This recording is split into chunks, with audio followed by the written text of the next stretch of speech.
Votre attention s'il vous plaît. Cet élément est en lingala. Contactez-nous pour savoir s'il est aussi disponible en la langue de votre préférence. Veuillez aussi noter qu'il est en audio uniquement, dépourvu de ce fait d'image originaire. Évangile-éternel.com. Si c'est l'évangile éternel que vous recherchez, alors c'est ici.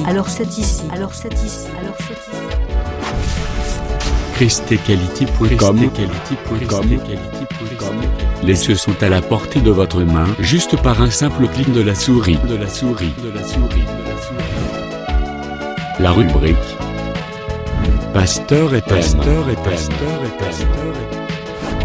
Vous présente aujourd'hui l'homme de Dieu, le bien-aimé, le prophète Médard Kiala. Recherchez-vous les enseignements du prophète Médard Kiala?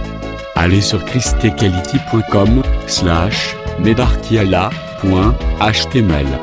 Les enseignements sont disponibles en texte, audio et vidéo.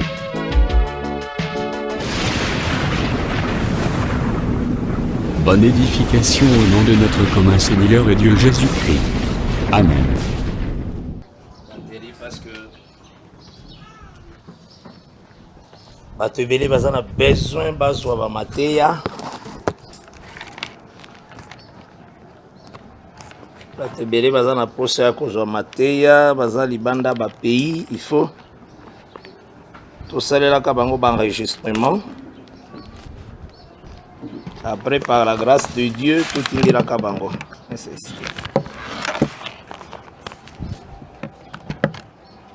Encore. Besoin musala eza tellement mingi. Donc na kati na yo il faut yeba ke l'évangile ezoteyama ezali suivi partout makasi koleka. Hein, donc ko se négliger ata na eloko moko te.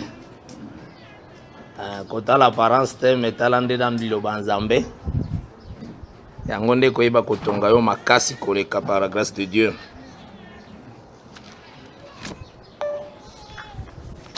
Tozozwa texte na biso par la grâce de Dieu. Toujours dans Genèse chapitre 1 verset 1 en 5. Parce que tozolobela sur les jours de la création. Thème na biso nde yangwana. Les 6 jours il y a création.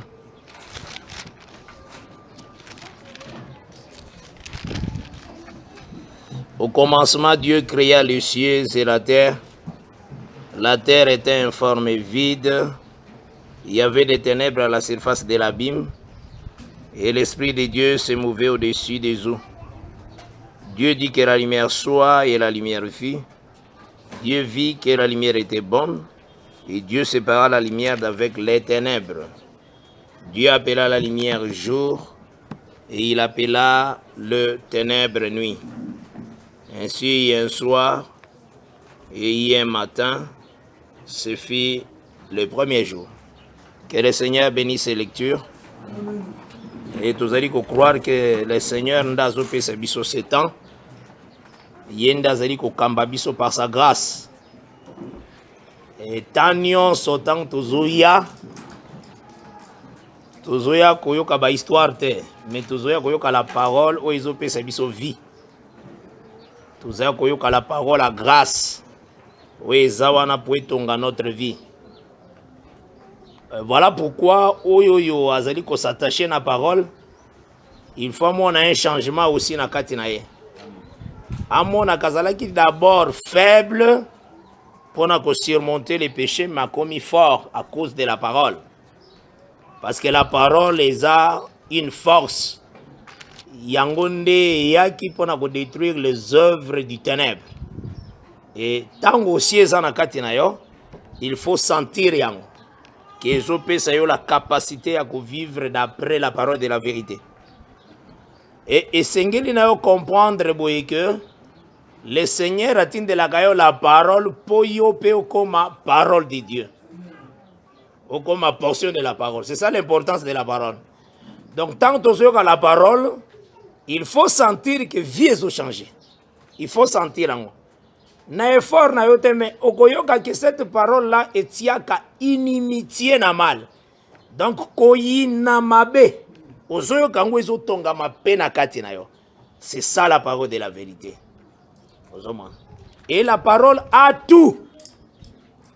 Et Seigneur, nous comprendre aussi que si Dieu a zotindelo la parole, c'est que ayeba qui va faire la fondation du monde. Nde yango a zotindelo cette vérité. Tout ça là qui déjà kotambola un peu sur les eaux du commencement. Tout le béliango déjà trop par la grâce de Dieu. Tout c'est d'abord que les eaux ce sont les programmes du Seigneur. Mabungisi anzambe yango nde mai. Tozwaki ba écriture to utilisaki par la grâce de Dieu. To utilisaki les écritures. Il y a le Proverbe 20 verset 5, Proverbe 18 verset 4. Tout ça qui en réalité que les eaux et l'obélaga sur les dessins, donc les programmes. Les cas qui aussi par la grâce de Dieu, na kota là, est-ce que le Seigneur aussi a ses dessins, ses programmes? Tout ça qui réponse na Psaume 33 verset 10 à 12. Kuna bazo banda d'abord le Dieu qui dit la chose arrive, il ordonne cela existe. C'est ça. Après l'écriture ils ont continué et le but que Dieu anéantit les décès des nations. Donc abebi saka mabongisi nyonso ya ba mikolo. Mabongisi oya ye yango nde tikala kaseko na seko. Donc par cette écriture, il y a Psaume 33, de comprendre que Dieu a ses desseins, a ses programmes. Or déjà si tout le monde a dit que les programmes ça, les eaux profondes. Ndeto kenaki na Isaïe, Ézéchiel plutôt chapitre 1 verset 24. Kuna tokenaki komona par la grâce de Dieu que les paroles du Tout-Puissant, eza comme le bruit des grosses eaux. Eza mai ya muzindo. Donc c'est que nakati na yango toyeko comprendre que Dieu a ses desseins c'est sa parole. Parce que parole des mai ya mizindo. Et tu avances qui que tant que tu simba la Bible et que tu allais kotanga les écritures tu na yango tu tanga kande la maison d'Abraham. C'est ce que tu lobaki. Et l'obélio tu lobeze l'obélia ba apôtre na ba prophète. Et c'est l'obélia où ils a écrit dans les témoignages de Christ, dans la parole de Dieu. Il faut yeba yango ozala na yango pe na kati na yo. Donc total c'est qui d'abord que Dieu a ses programmes et na kati ya programme na ye programme d'abord pour na salut na yo na ngai. Atiango en Abraham. C'est ça le programme. Alors nde total c'est qui que Abraham est les eaux du commencement. Comment totambola qui que Abraham c'est le commencement? Total ici que nakati ya libota et bandela libota nde tata père. Père aza comme racine à arbre parce que ba comparaka aussi libota comme un arbre. Mais racine ezande père. Ne lobeli mususu commencement ezande tata. Or le commencement ici dans les Écritures saintes d'abord le Seigneur a considéré Abraham comme le commencement. Yangonde tolobaki boye. Ba oyo nyonso le Seigneur a benga kitanga zotambola. Et que batalisi les œuvres ya foi. Atikala ikolobate que celui-ci est aussi l'enfant de Noé. Te. Oyo aza mwana Noé, mwana Seth te. Aloba enfant d'Abraham. Donc azobandela toujours par Abraham comme père. Nde totalisa que Abraham aza comme commencement. Na kati ya kotambola na biso aussi par les écritures de Dieu, tozwaki que na commencement le Seigneur a créé les cieux et la terre. Et tozali komona que en Abraham il y a les étoiles et les sables de la mer. C'est ce que totalisaki. Ba point nyonso totambola il faut zalaka nango po makambo eza tellement ebele, mais oyo tozopesa simba ngo bien parce que les salés zaka na compréhension. Tangu le Seigneur alingako zangisa Israël sali, alobaki kaka ke Israël akoyoka mako comprendre te. Enfin kabika te. Donc ce qui nzamba alingi mutu abika te akosala peke mutu wana comprendre te. Ti lelo eza bongo. Ce qui nzamba alingi obika akosala ke comprendre osimba quelque chose. Osala quand même une loko na kati na yo. Parce que c'est Dieu qui ouvre l'intelligence. Comment font l'intelligence na yo te sur sa parole? Donc c'est que total dit que Abraham est comme commencement. Abraham est comme les eaux du commencement. Nakati nango totambola ki aussi kotalisa la terre informe ezalaki nakati ya mai. Alors mai nde Abraham. Parce que oyo nyonso totangaka c'est la maison d'Abraham. Bible me totangaka eza la maison d'Abraham. Ozola na malam tango otanga Esaïe, otanga Jérémie, Abakouk aza mwana ya Abraham. Auti nde na Abraham. Donc Dieu a donné la parole dans une maison Abraham. Or la parole ce sont des eaux, eza maya muzindo. Et c'est ce que tous allons écouter ça. Mais tu écouter ça aussi que na kati ya mai wana il y a eu la terre informe. Et na mozindo ya mai ezalaki na molili na surface kuna. Nde na kati il y aura aussi un enseignement sur l'abîme. Toujours kaga na kati ya premier jour, il y a création. C'est très très important. Quand tu vois Abraham, terre informe, tu peux expliquer ango na mayele na bisote. Tozwaki psaume 139, mabele o ezangi lolenge, totangaki ango na psaume 139, totanga ango encore pour la gloire du Seigneur. Nous lisons au nom du Seigneur Jésus-Christ. 139 à partir du verset 14. Je te loue de ce que je suis une créature si merveilleuse. Là-bas, verset 14. Il faut y avoir la Bible, il faut y avoir de qui les prophètes parlent-ils. Azolo banatina ya nani? Est-ce que azomi lobela ye moko ou bien azolo banatina ya mutu moko boy? Ça, ezalaki question oyoyo, Enik Éthiopien a posaki Philippe. Tanga zago tanga livre Esaïe. Quand le Seigneur a dit Philippe, approche-toi de ces chars. Dans Acte 8. Et Nik Éthiopien pose la question, de qui le prophète parle-t-il? Il faut y avoir un mouvement du Seigneur. Soko lingo mituna. Évangile éternel. Oyo bazolo ba évangile éternel. Et bandi quand nakutana na batu moko basolo bano évangile éternel et bandi na Congo na Kinshasa. Ah. On a vraiment c'est être un aventurier, un comédien. Aux hommes. Parce que nakutani mutu basolo bon évangile éternel bapôtre bateya évangile éternel te.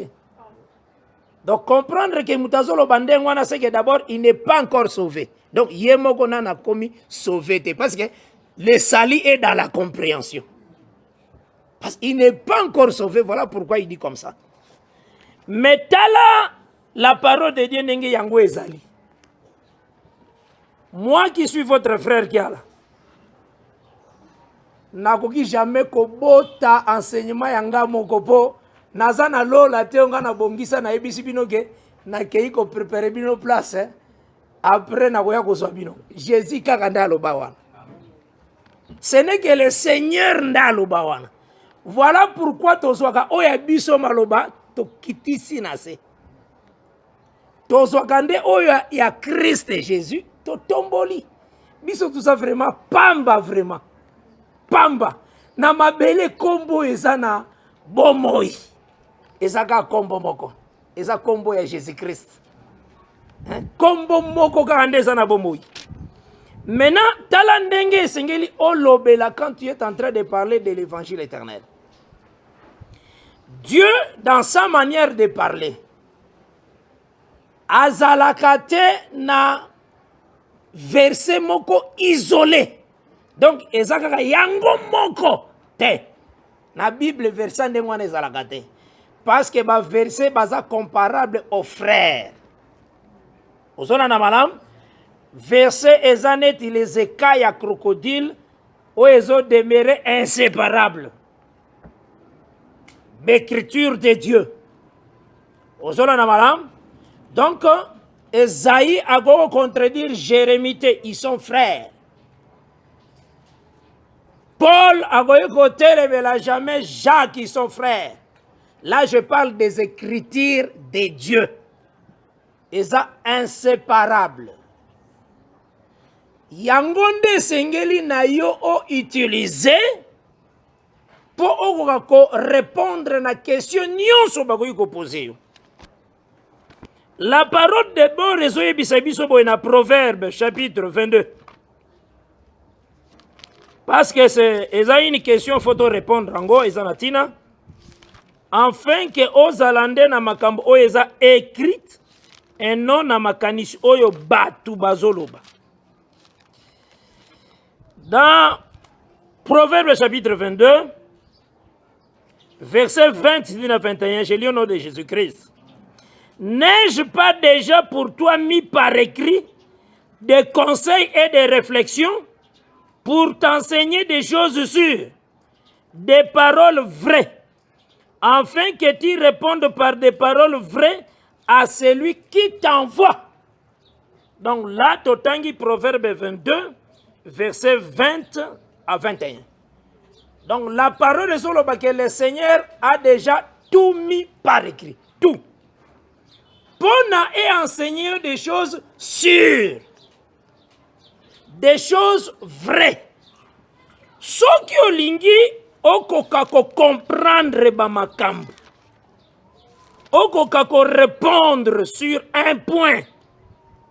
Ésaïe de son côté déclare ceci. Ésaïe 34, verset 16.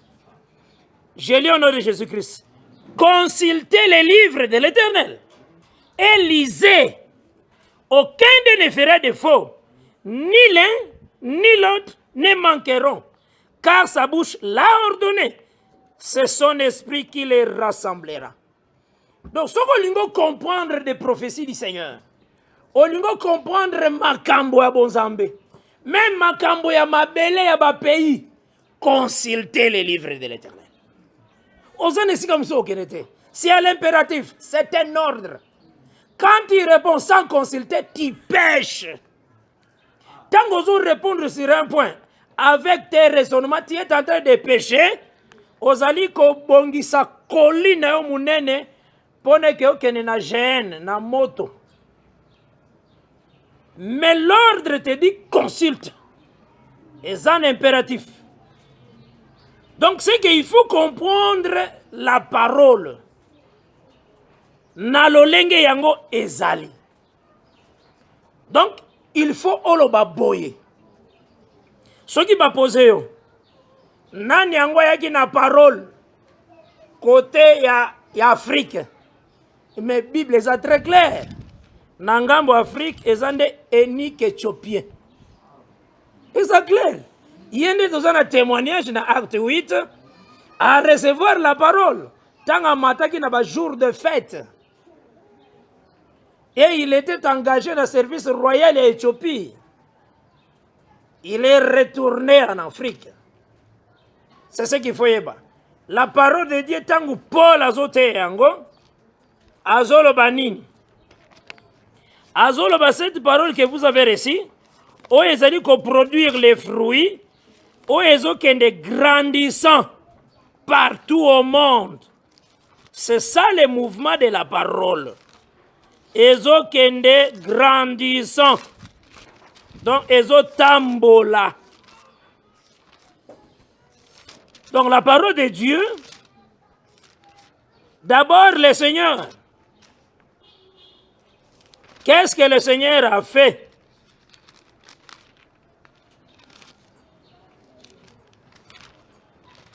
Nazuna nous Colossiens.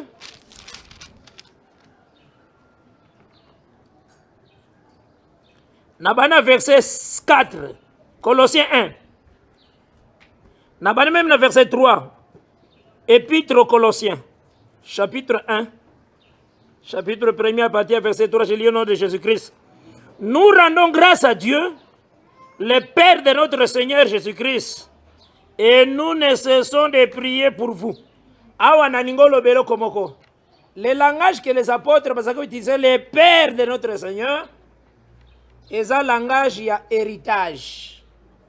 Donc c'est très important que ce langage soit répété dans l'évangile, que Jésus-Christ a un Père. Le Père là, c'est toujours lui-même, mais il a attribué à Moussala na travail quand il est au-dessus de tous. La perte, c'est très important. Et ça pour l'héritage. Parce que l'héritage est pas un fils. Maintenant on appelle ça héritage, c'est le Père. Or Jésus-Christ est l'héritier. Pourquoi le Seigneur va apparaître comme héritier? Liboso, quand le Seigneur a créé les cieux et la terre, l'héritier c'était Adam. Mais Adam a quoi? Tant Adam quoi, le Seigneur a un principe, il a besoin que des premiers-nés. Or, le premier-né c'était Adam. Comme le premier-né déjà a baby samaki, c'est que la terre entière, et ça n'a moutouté en zambakoso. Parce que le premier-né déjà quoi. Alors, il s'est senti obligé, lui qui est père, parce que le père, c'est celui qui engendre tout. Oya bimisi nyonso na kati na ye. Tanga bimisi nyonso na kati na ye, c'est être père. Mais tanga bimisi ki nyonso na kati na ye, apesi yango Adam comme fils, image na ye. Mais Adam kouei. Et le Seigneur déclare, Nazaka na besoin de la premier-né. A utilisé Israël comme matériel didactique.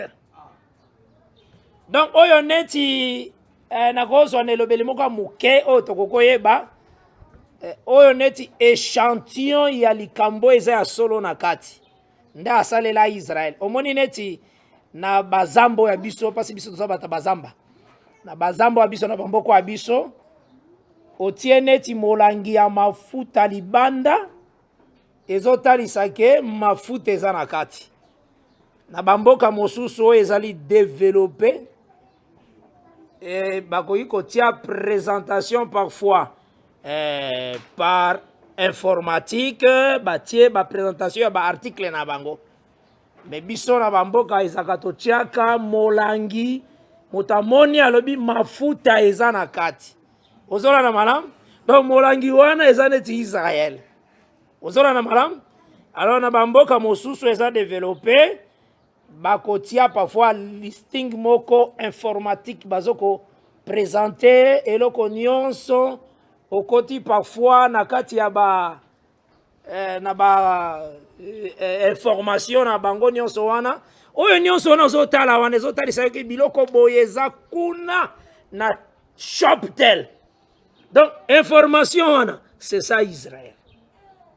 Donc Israël, le Seigneur azoki Israël po atalisa tango nini nzamba sekaka, tango nini nzamba kanga, tango nini nzamba lalaka, parce que nzambe na biso alalaka et puis nzambe na biso pe alalaka te animbaka te nyonso mibale eza na kati na ye mais faut yeba lolingo ko expliquer ngo kolala ya nzambe po eza na écriture oyo eza na psaume 35 bazo yebisa ye réveille-toi l'Éternel na verset 23 ozola na malam. Donc alalaka yango moni Jésus-Christ anga kotaki na barke alali nam yenzambe malali ozola na malamu nde ba Pierre babandi kobundana tangu vague tombo amaki.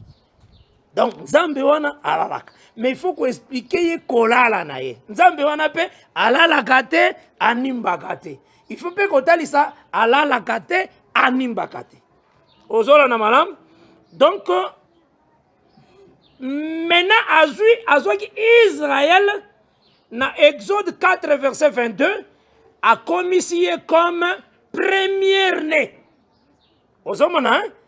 Donc, wana nyo sa sa Israël azaneti répétition ya dans l'Issus. Est-ce que vous avez un malam? A commissionné comme premier-né. Ponani, Dieu aime les premiers. Donc Israël zakir elembokak échantillon. Mais makambabo solo. Ya qui premier né zalaki azako lukango. Mais toute la terre, premier né na mabela zalaki soute. Comme Adam était tombé. Osola na malam. Nakati Adam alobaki boye.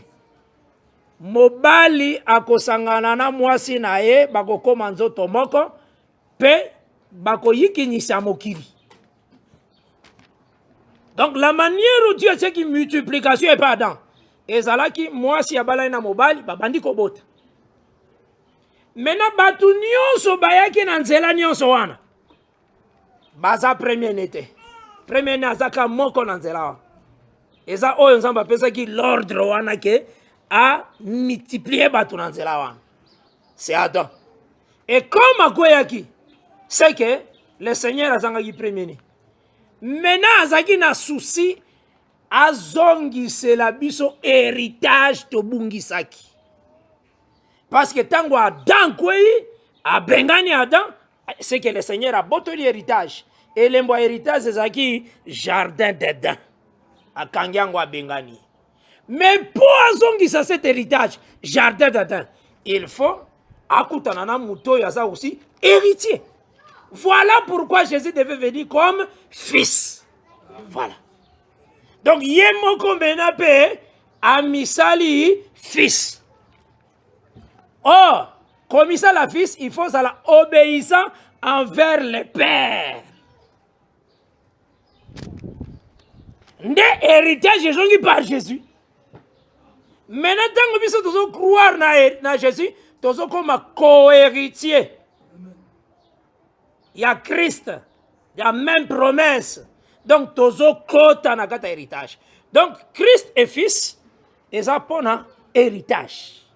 D'abord, Tana Zolo Bela, fils d'Abraham. Est-ce que vous avez madame? Donc, c'est ce qu'il faut comprendre. Alors, on a continué la lecture dans Colossiens 1.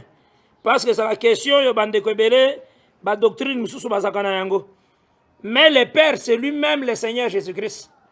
Okomona azalaki azotuna enfant ko banda bobani ko péché azoiso à Pierre talana nu âge à Pierre na âge à Jésus. Pierre azaki mukolo mazobenga Pierre enfant. Est-ce que bozu eloko? Donc c'est lui le Père. Vous allez na moi azoibisa Pierre mwana. Est-ce que bozu eloko?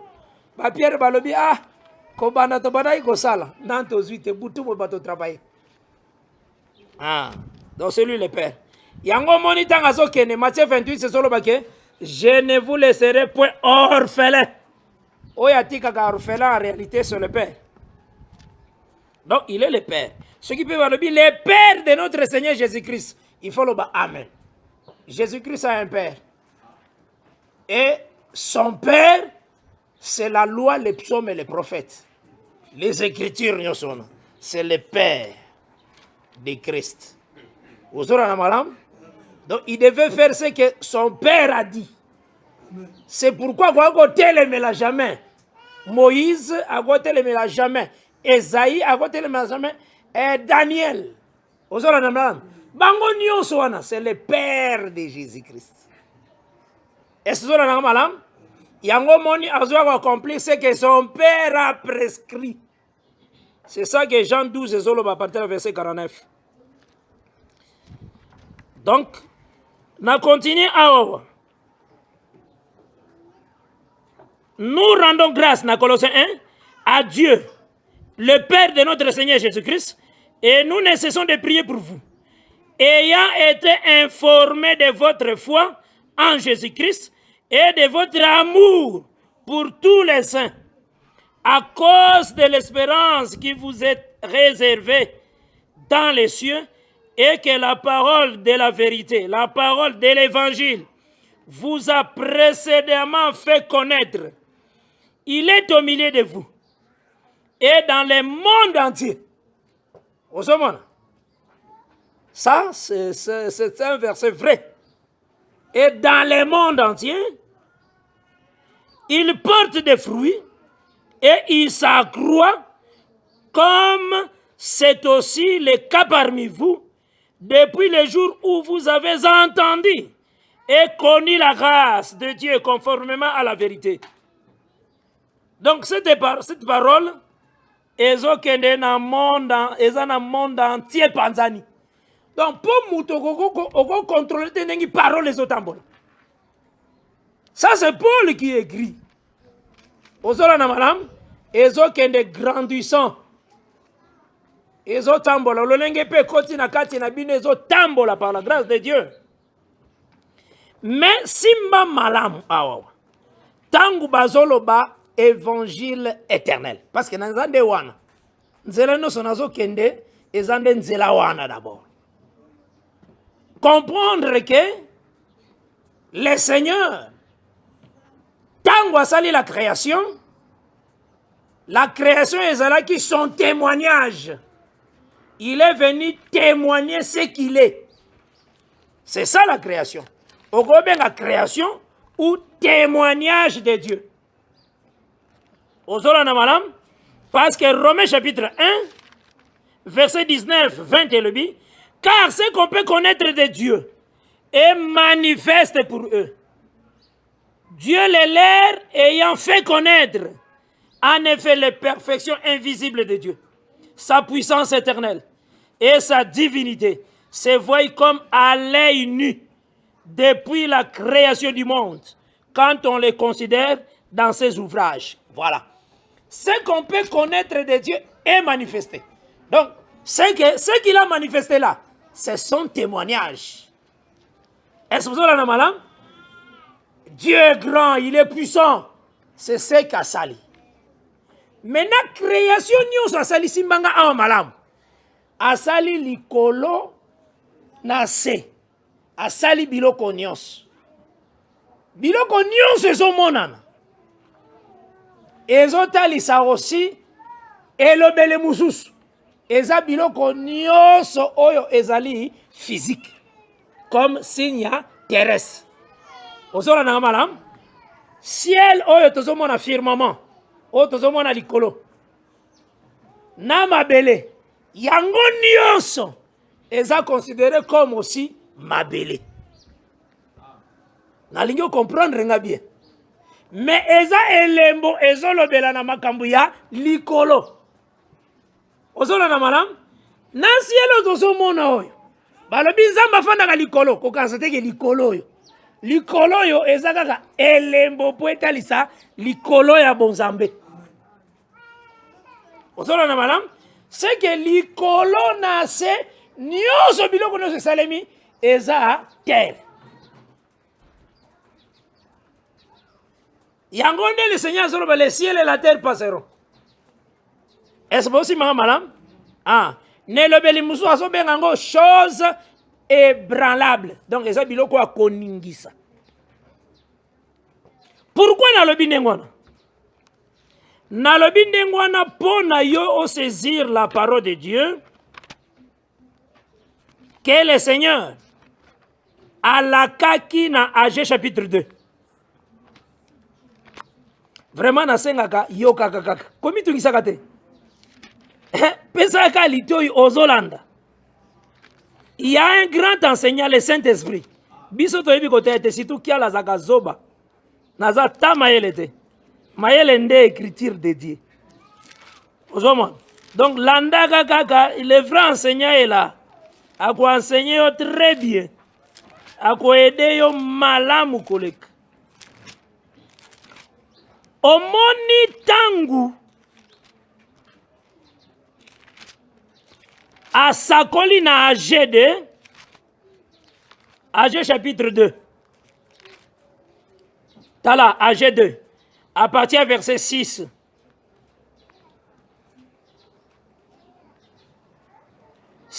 À 9.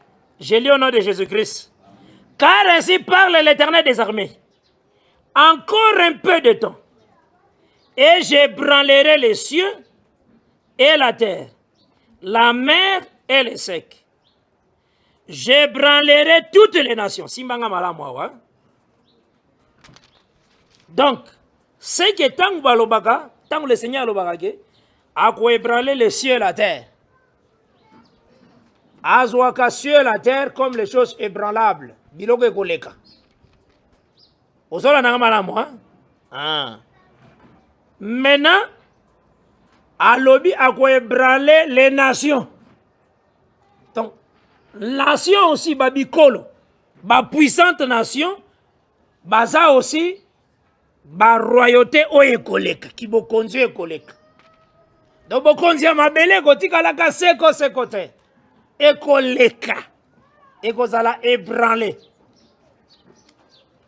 Mais à continuer, j'ébranlerai les cieux et la terre, la mer et les secs.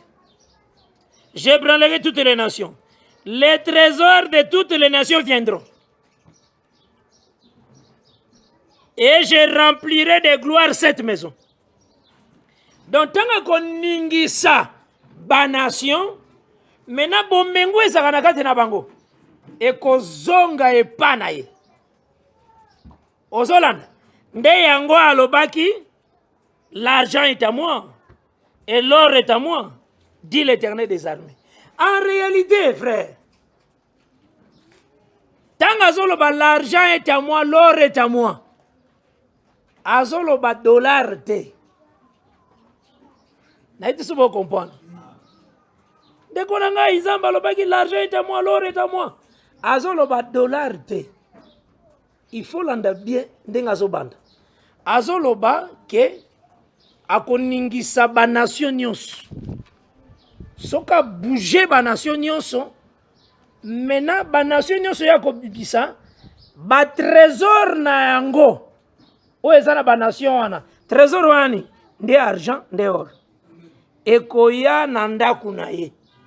Soko tuni pona nini okobotola argent wana na or wana trésor wana eye pana na ndako ayo nde ebisi yo te biloko wana est à moi. Amen. Na yiki ba comprendre l'écriture. Ça te frère bana nzambe foza na mbongo ebele bon soki nzambe apesi mbongo ebele c'est bien to boité eza pona musala nzambe. Donc balobaka riche soit riche pour Dieu parce que nga en tout cas ko bana naza na église de saint na nakutana ta na riche moko te. Kobana za na église de saint nde na sillonné nde na soko masolo na nakutana ta na riche moko te. Ozona na za nakutana na bato ba moyen. Mutazaka mena moyen awoko lia lipa alate lamba. Donc l'église de saint vraiment riche azate na mona riche ata moko te. Soko moni yo yebisa ngai. Au message au peko tambola partout ba bazar États-Unis pour ba ceux qui paye akutana na riche moko na kate évangile atindeli ngai. Bon, riche boy vraiment te bata ba moyen te. Ozona na malam riche aza. O albiki aza riche. Ozoka dépense ya mukolo $70,000 jour. Donc bana bola muki tongo 6 heures. 18 heures. Otali oya déboursé na compte na $70,000 jour par jour. Ba mususu ya ba $50,000 bazali jour à dépasser par jour $50,000. Baza. Ah, wana tokola tsabango kombo riche. Vous avez madame? Donc c'est que tous ans n'a pas moyen. Oyo balobi prospère à tous égards. Comme prospère état de ton âme. Donc il y a déjà des moyens. Parce que na mona bato mususu na Facebook.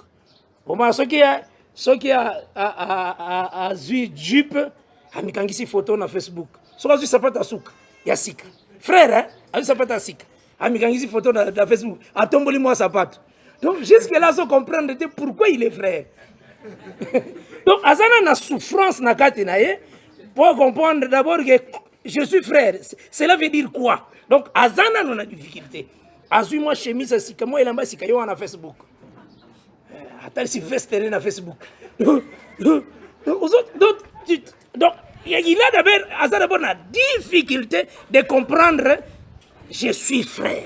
Donc difficulté d'abord première wana d'abord point wana na. Ils ont fait ils ont souffert dans na point wana d'abord. Donc ça monde. Donc si tu veux te glorifier, on se glorifier parce que tu as connu Christ. C'est ça un frère. Il a connu Christ. C'est ça vraiment un frère, la parole de Dieu. Donc c'est que ba trésor à ba nation, le Seigneur a présenté yango comme l'autorité.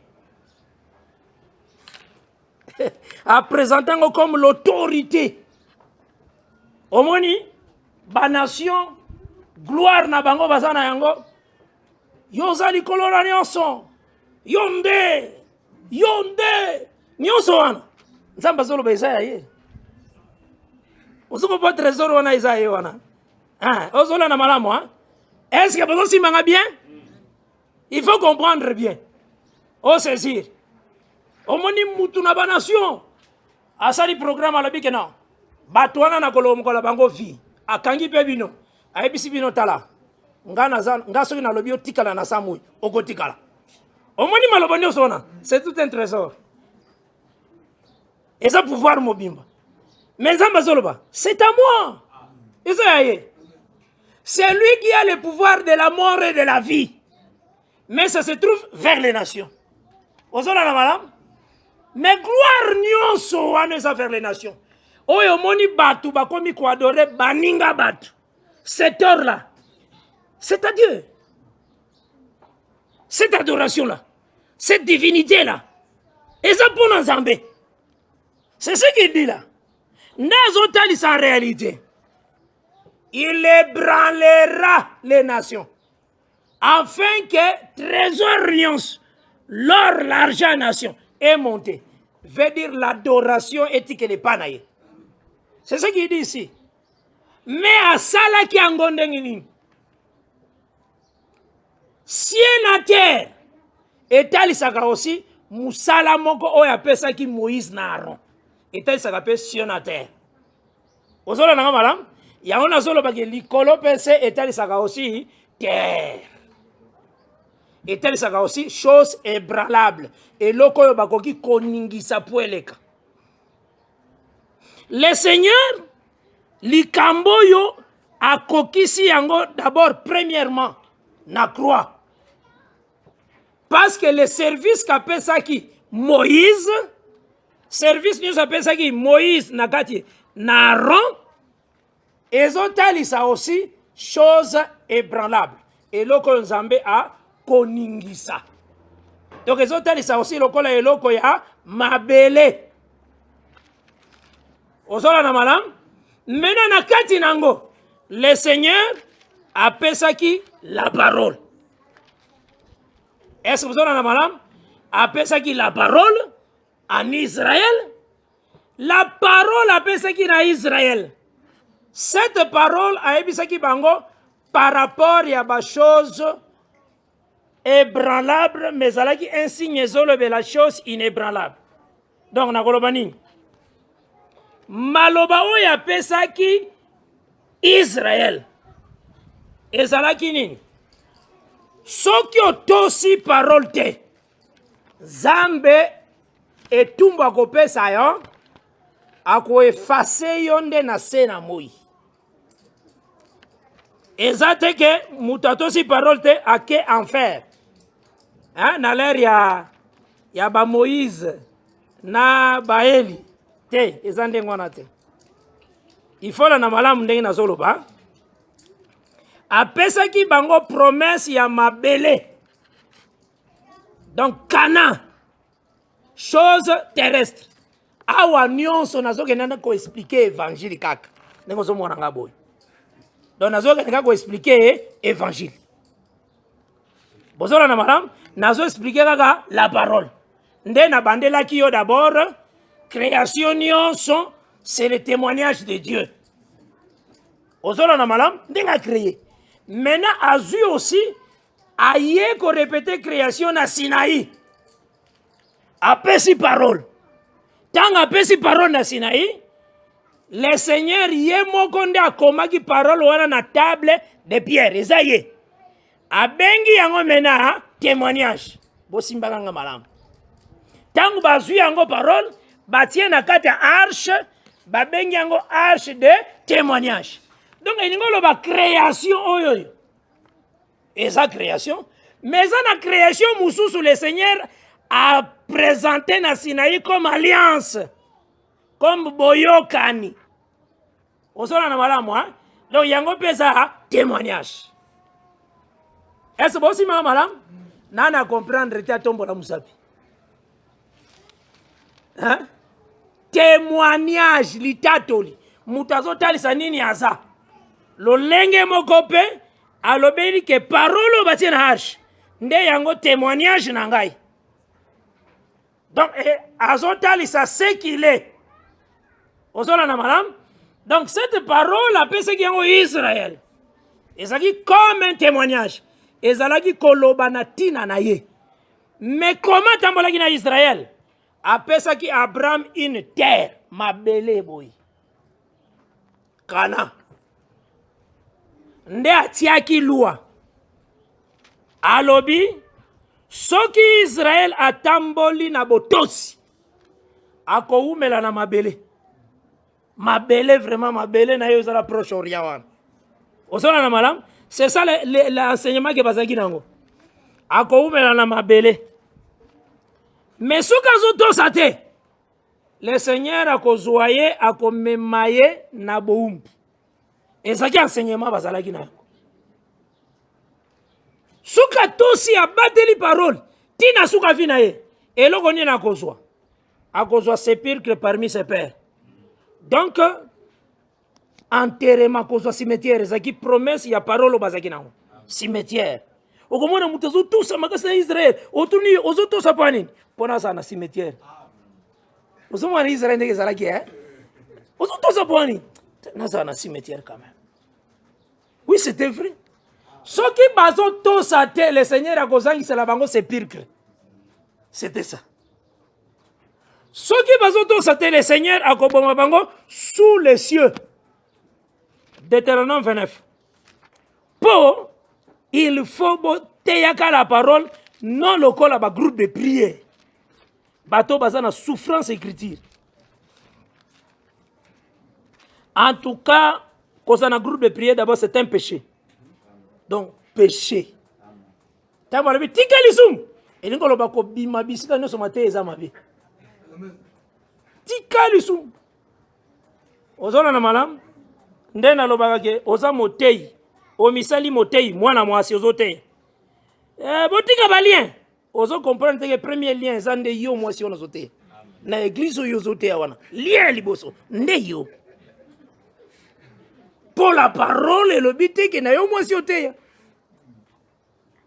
Tika balien. Yo tika nan côté. C'est ça lien liboso yo. Église wana zanango. Deutéronome 29 et le Bible, verset 20. Deutéronome 29, verset 20. Parce que tout le monde doit comprendre l'évangile. Vous avez on saisit, on a la compréhension, on a la confusion, on la parole. Je lis au nom de Jésus-Christ. L'Éternel, donc, c'est ce qui m'a baby ici parole. Hein, m'a landi parole.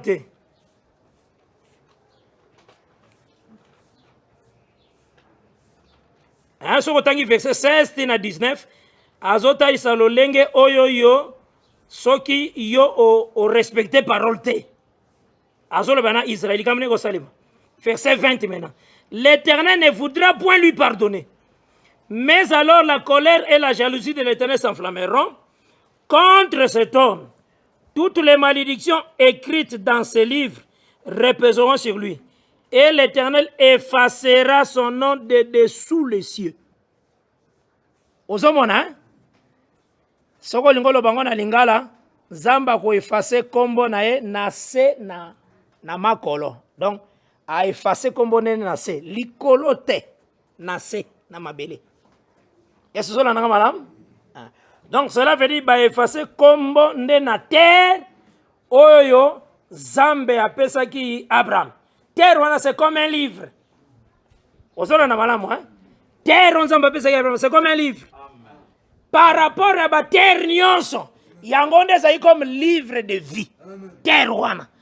On zambe apesa ki Abraham. Yango nde c'est comme livre de vie. Terre wana. Soki a ko effacer yo na se na moi. Cela veut dire que ba effacer ka isika ba komaki quand même. Amen. Tozoka na malamu hein?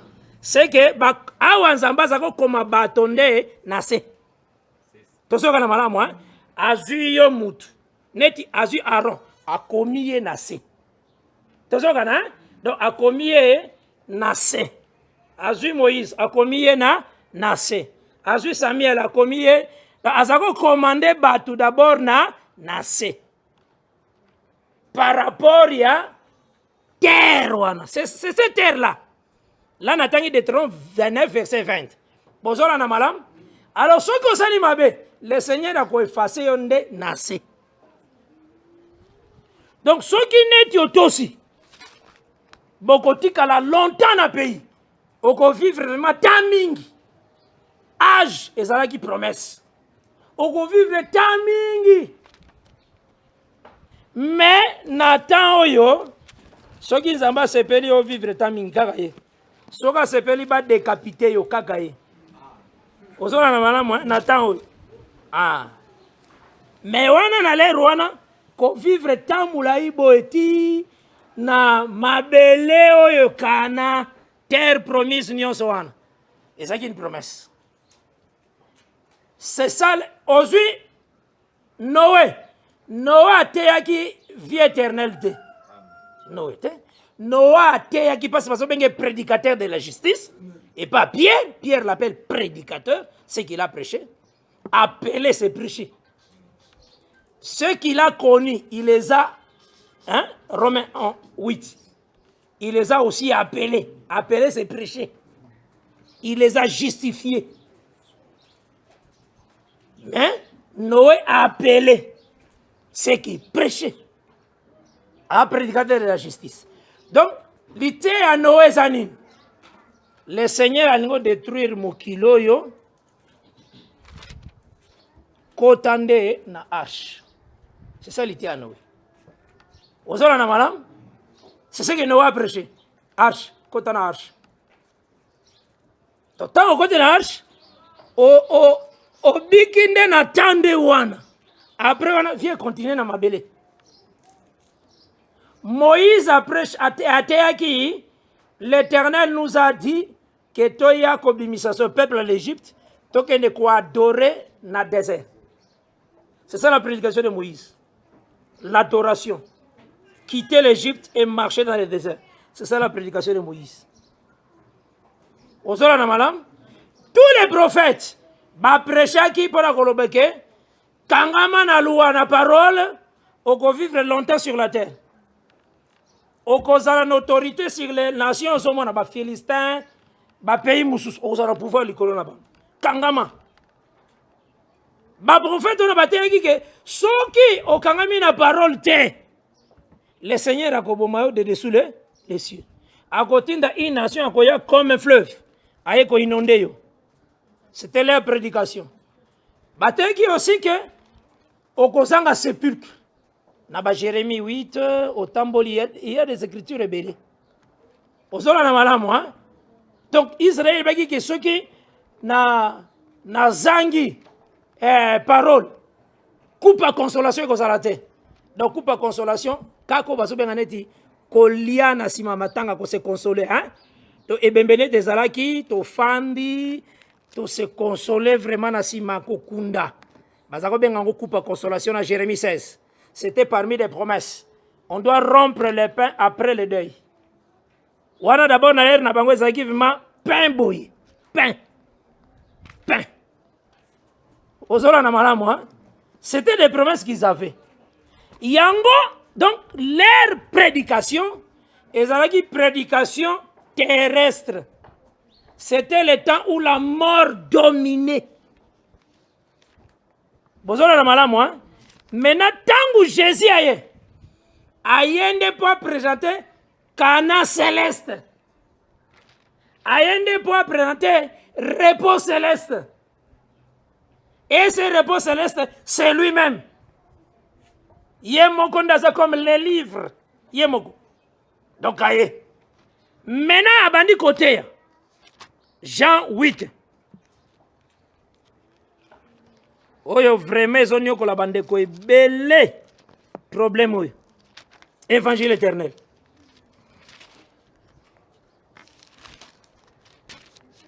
Aïe na Jérémie 8, Jean 8, à partir du verset 51. Tine verset 54. Je lis au nom de Jésus-Christ. En vérité, je vous le dis, si quelqu'un garde ma parole, il ne verra jamais la mort. Yoko menalité à Gisèle. Donc, ayaki nalité victoire sur la mort.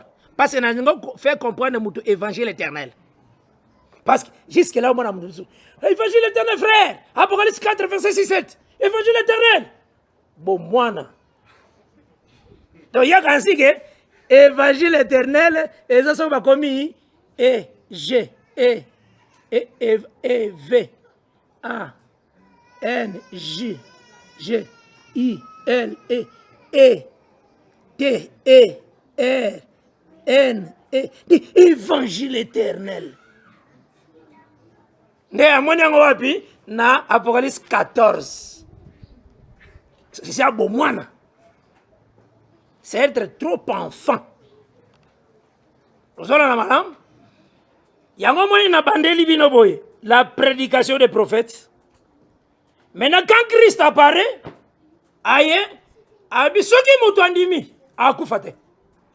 cela veut dire l'évangile que Christ a annoncé lui-même est éternel. Vous avez une victoire sur la mort. Parce qu'ils ont écouté des prophètes. Ils ont écouté tout le monde au bataille qui avant. Maintenant, lui dire les Juifs, nous savons que tu es un démon. Donc, tu as parfois hésiter. Pendant tout le bataille, tu as un démon. Bah jour nous yo Jésus au théâtre, au salamissa là, tu as hésiter. Maintenant, tu as convaincu. Que osa na démon les logak l'olenge nini pour au changer évangile to sala kanango depuis longtemps parce que biso tozana évangile promesse terre osa na malamu maintenant il y a une promesse tini mourapa c'est que la proclamation de la parole que le Seigneur a écrit nango est ça éternel et ça la victoire sur la mort. À continuer, maintenant, verset 52.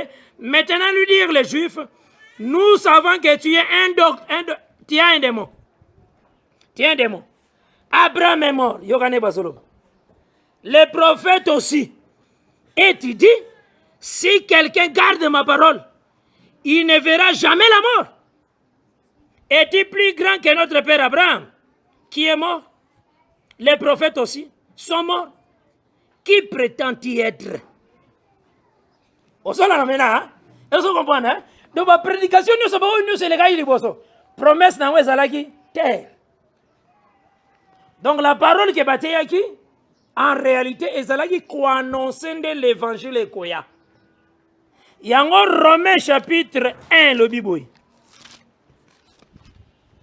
Romains 1, verset 1, qui n'a 4. Je lis au nom de Jésus-Christ.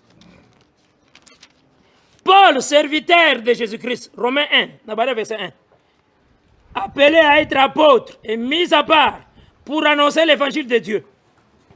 Au l'évangile éternel ou bien l'évangile de Dieu, c'est l'évangile de Christ. C'est Christ qui est l'évangile de Dieu. La proclamation et témoignage de Dieu, c'est Christ. L'évangile qui avait été promis auparavant de la part de Dieu par ses prophètes dans les saintes écritures.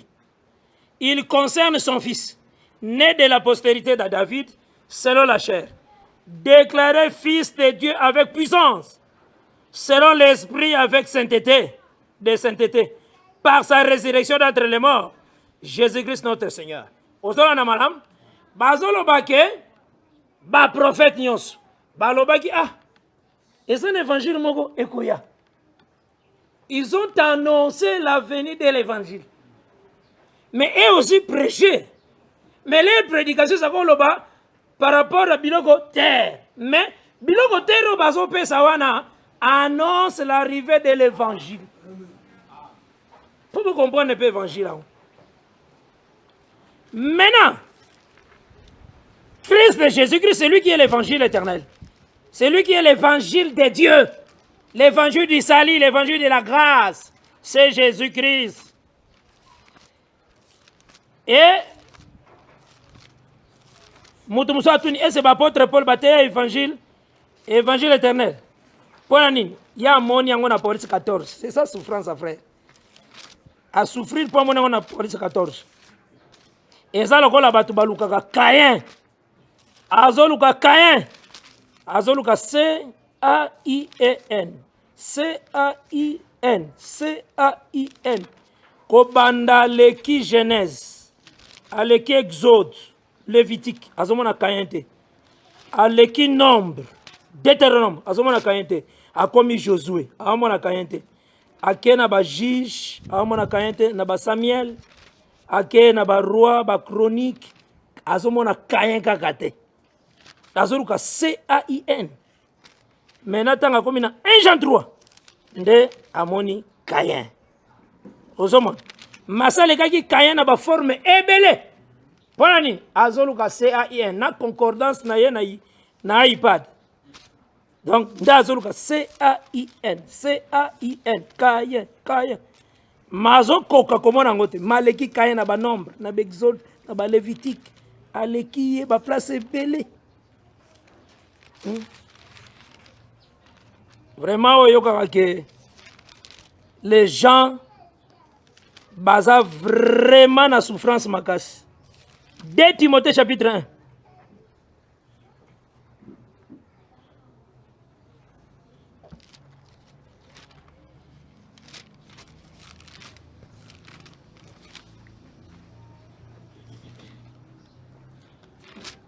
Timothée 1.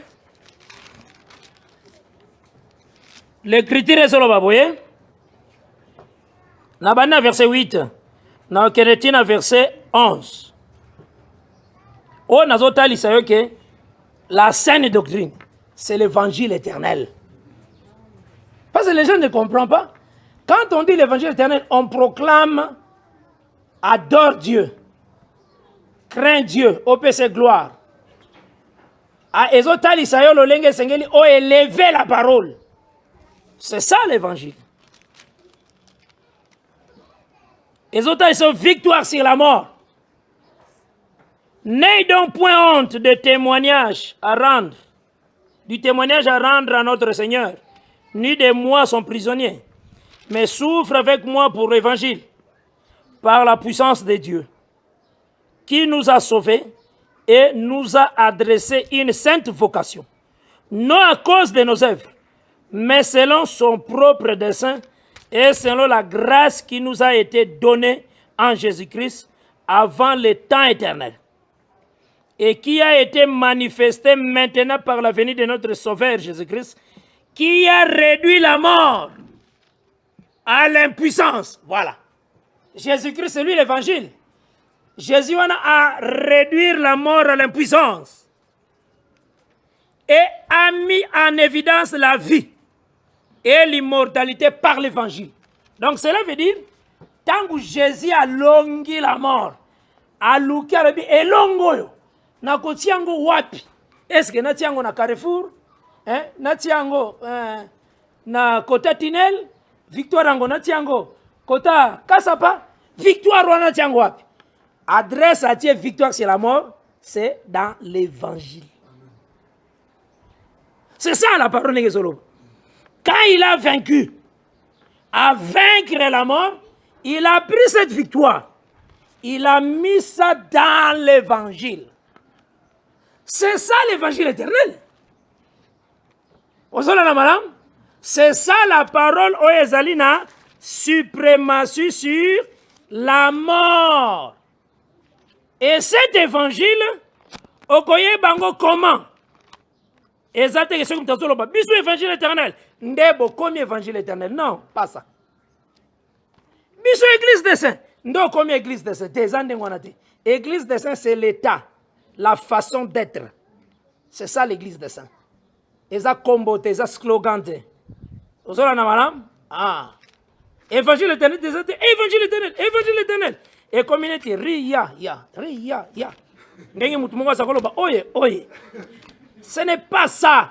biloko nyonso tozoloba mpo nini mpo bato mosusu bakasa ka azoteya soki alobi c'est l'évangile éternel église alobi amen ateyatei c'est l'évangile éternel église alobi amen nde ekomi évangile éternel te eya bongo te tala ndenge ocomprendre l'évangile éternel. Psaume 91.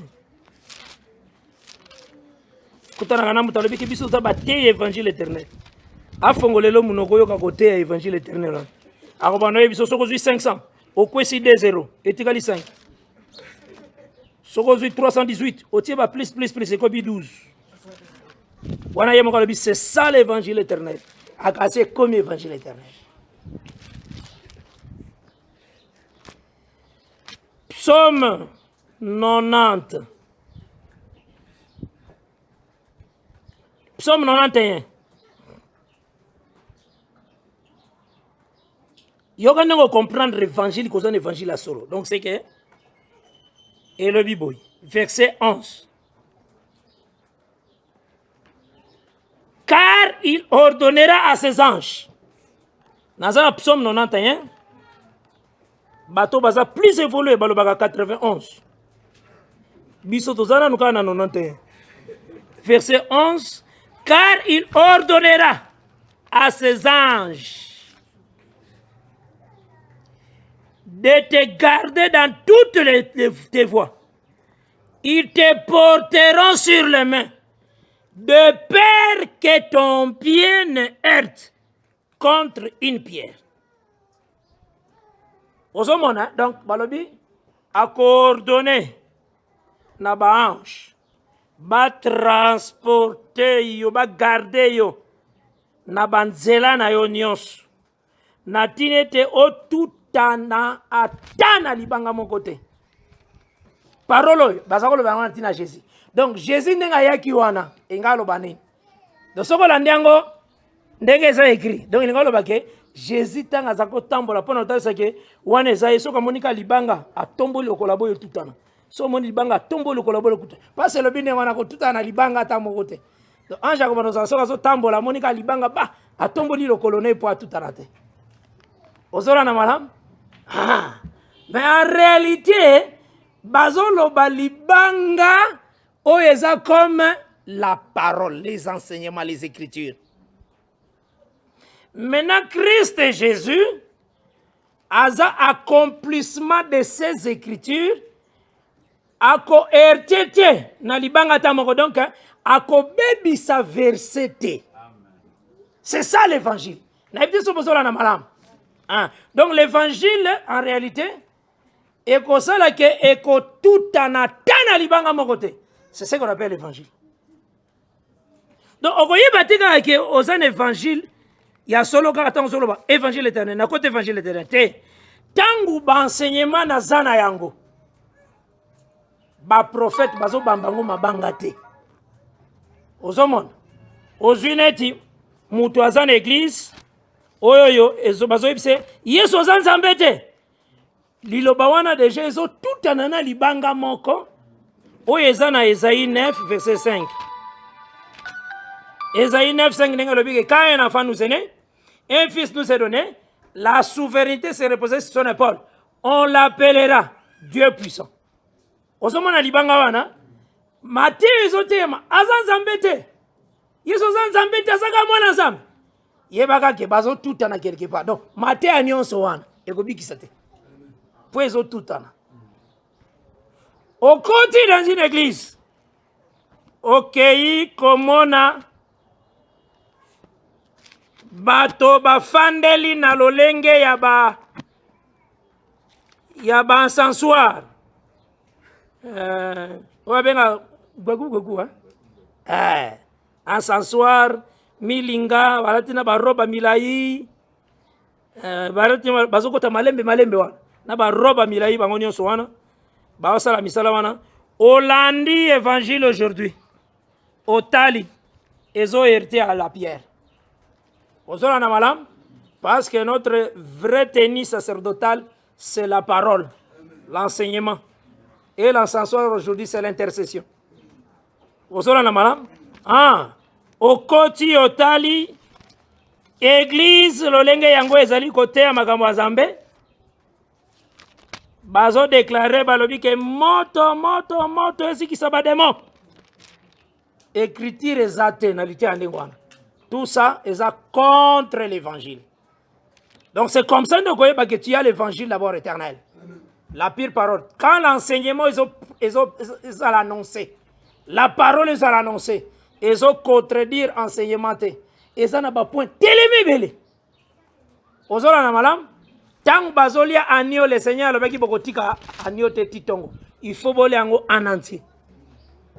Donc l'évangile, il faut na ba compartiment nyonso eza la respecter. Prophétie, doctrine eza la respecter. Ndena koyeba ke nazana kati ya évangile o ezali évangile de la vérité. Je pense que bozola nanga malam. Donc c'est que na kati na yo oyeba très bien so ba biso l'évangile. L'évangile éternel, c'est Jésus-Christ lui-même. Et proclamation na yenenga enseignaki a telemelaki parole te. Nazolo bana Jean 10. Jean chapitre 10.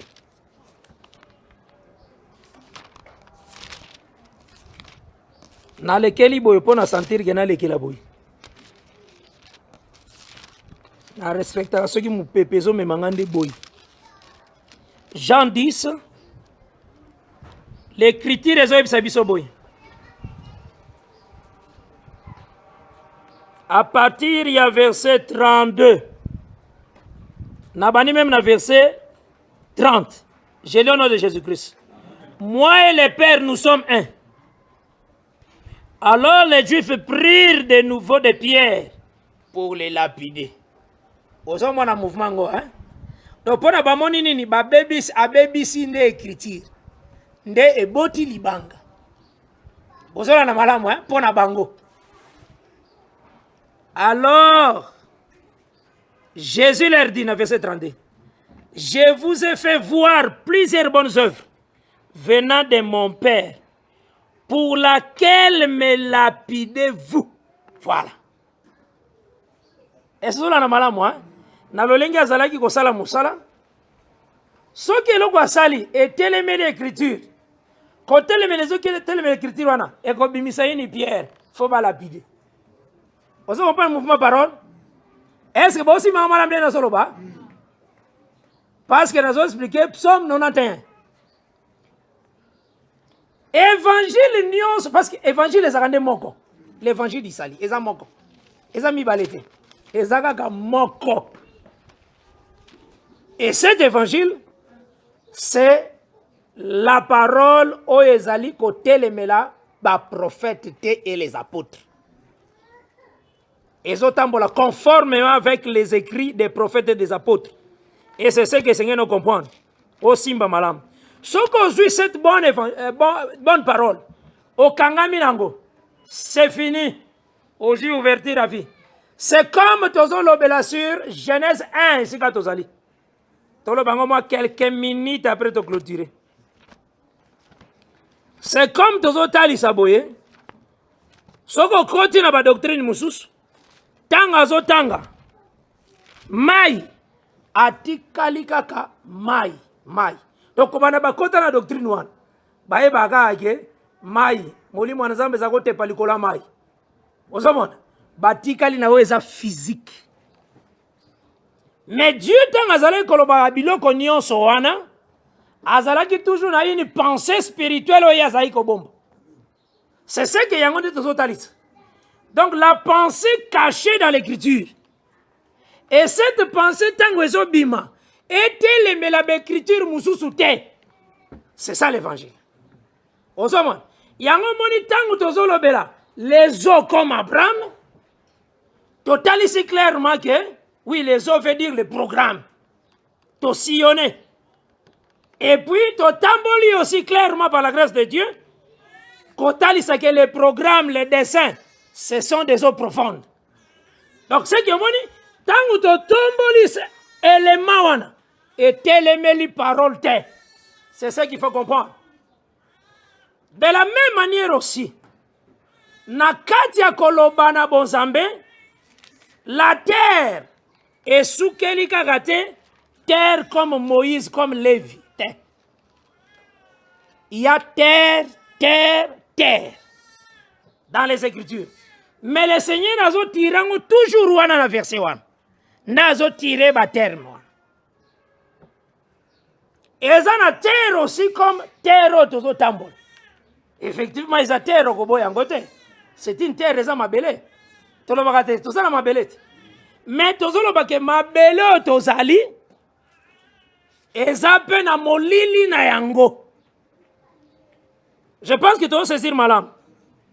Molili na yango, ce sont des nations qui sont sur cette terre. C'est ça molili na yango, c'est ce qu'il faut comprendre. Yango dans la semaine, total ce qui Apocryphe 18, le verset 1. Parce qu'il faut simba terre, terre. Nzela wana na lekeli wana évangile. Ce qui peut parfois servir na tofandi na évangile oyo simbeli ko lobani. Papa Isaka sango malamu te. Sango malamu.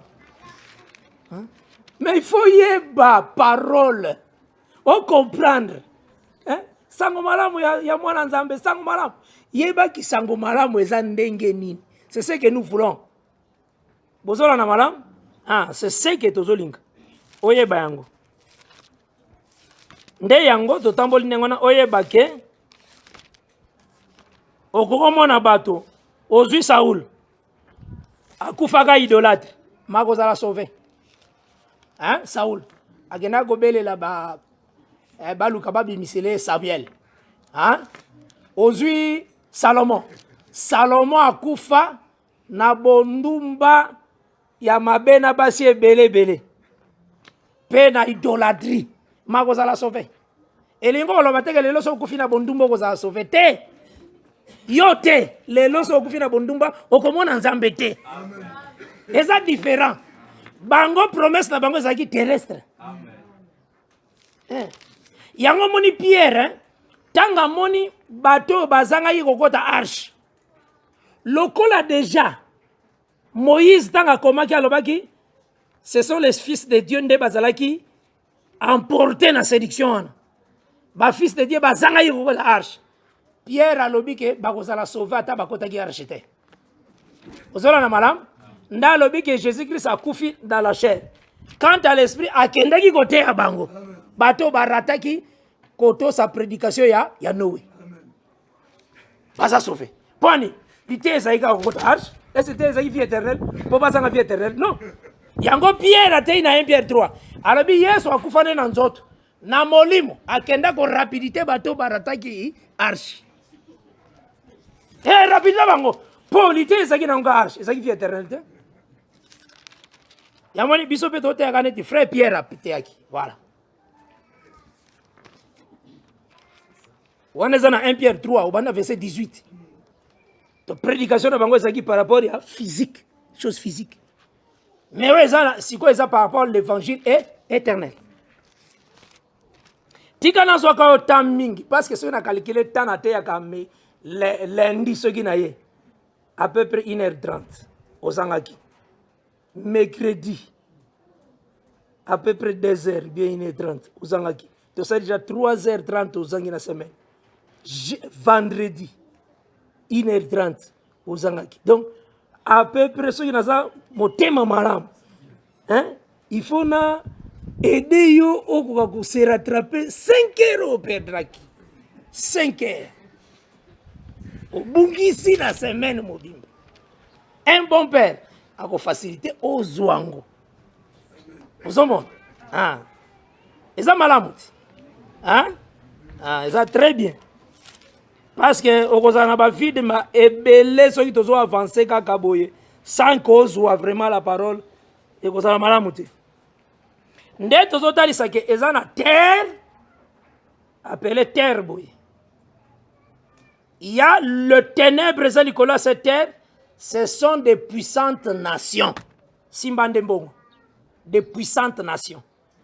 Donc, comme l'écriture est opérée dans Daniel 2, Satan Nabucodonosor, aujourd'hui dans Daniel 7, 4 grands animaux et tombent à Milikola Maï, ok, dans Apocalypse 13, verset 1 omoni cet animal là ba animaux wana nyonso wana baza mulili eza likolo ya terre.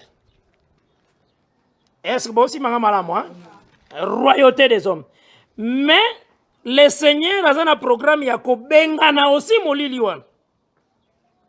Parce que na groupe nyonso ténèbres le Seigneur déclare que la lumière soit. Nde tozo pesa Apocalypse 18 verset 1. Na 2.